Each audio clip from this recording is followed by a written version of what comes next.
நான் அவரும் சிங்கப்பூர் சலூனில் ஒன்றா நடித்தோம். வயசு வித்தியாசம் பார்க்காம 2 பேரும் அவ்வளோ ஃப்ரெண்ட்ஸ் ஆகிக்கும். 2 பேரும் தலைவர் படம், புரட்சித் தலைவர் எம்ஜிஆர் படம் நாரோடி மண்ணில் வர வசனத்தை நாங்கள் 2 பேரும் ஒரு போட்டி மாதிரி வச்சுக்குவோம். அவரும் சூப்பராக பேசுவார், நானும் சூப்பராக பேசுவேன்.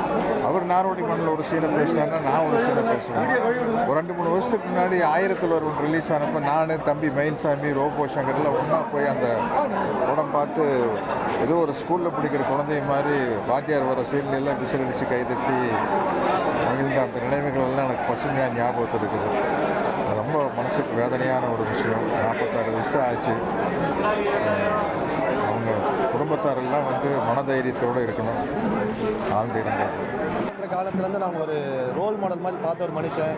எந்த ஃபங்க்ஷன் போனோம், எந்த ஸ்டேஜில் போனோம், எல்லாருமே அவ்வளோ சந்தோஷப்பட்டுக்கிட்டு, நான் சொல்லும்போதே புல்லரிக்குது எனக்கு. எங்கே பார்த்தாலும் ரோபானா அவ்வளோ அன்பாக எல்லார்ட்டையுமே அவ்வளோ லவ்வோடு இருப்பார். அண்ணாவோட மறைவு உண்மையாகவே பயங்கர கஷ்டமாக இருக்குது. அண்ணா உடம்பை நடுவில் நல்லா உடம்பை சூப்பராக மாறி அண்ணா நல்லா போயிட்டு இருந்தார். திரும்ப அண்ணா உடம்பை கொஞ்சம் கவனிக்காமல் விட்டார்.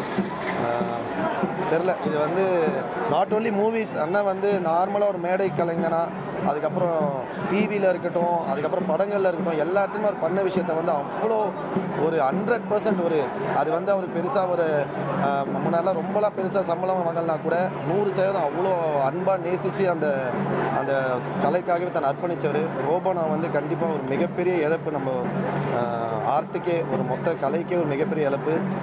வி லவ் யூ ரோபானா. கண்டிப்பாக ரொம்ப கஷ்டமாக இருக்குது.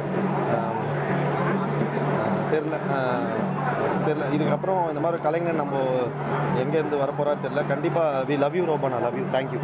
நிறைய பேர் இப்போ எனக்கு இப்போ என்ன பேசுறதுனே தெரியல. நிறைய பேர் இப்போ கொஞ்ச நாளைக்கு முன்னாடி இறந்து போனவங்க எல்லாருமே பயங்கரமாக நம்ம மனசுக்கு ரொம்ப பிடிச்சவங்க. அவங்கெல்லாம் நம்மளை விட்டு போகும்போது ரொம்ப இது எதிர்பாராதது தான்.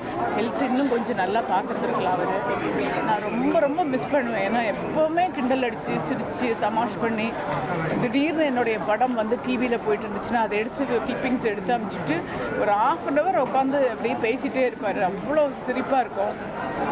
நாங்கள் ஷூட் பண்ணும்போதும் அப்படி தான் கிண்டல் அடிச்சுட்டே இருப்பார். ரொம்ப எல்லா படமும் என்னுடைய படங்கள் பார்த்துருக்காரு. பார்த்துட்டு அப்படி சொல்வார், இந்த ஷாட் அப்படி எடுத்தீங்களா, இந்த ஷாட் இப்படி எடுத்தீங்களா, இது விஜயகாந்த் சாரோட இப்படி எடுத்தீங்களா அப்படி எடுத்தீங்களான்னு சொல்லிகிட்டே இருப்பார். பயங்கர கிரேட் சோல். ஒரு சிரிச்சிட்டு இருக்க மனுஷனை ரொம்ப தவறிட்டேன். ரொம்ப கஷ்டமாக இருக்கு. இனிமேல் அவருடைய சிரிப்பு பார்க்க முடியாது. அவருடைய ஆத்மா சாந்தி அடையும். இனி செல்லும் இடமெல்லாம் செய்தி. தந்தி டிவியின் வாட்ஸ்அப் சேனலை ஃபாலோ பண்ணினா செல்ல இருக்கும் இடமெல்லாம் செய்தி. இதோ QR கோட். இப்பவே ஸ்கேன் பண்ணுங்க, ஃபாலோ பண்ணுங்க.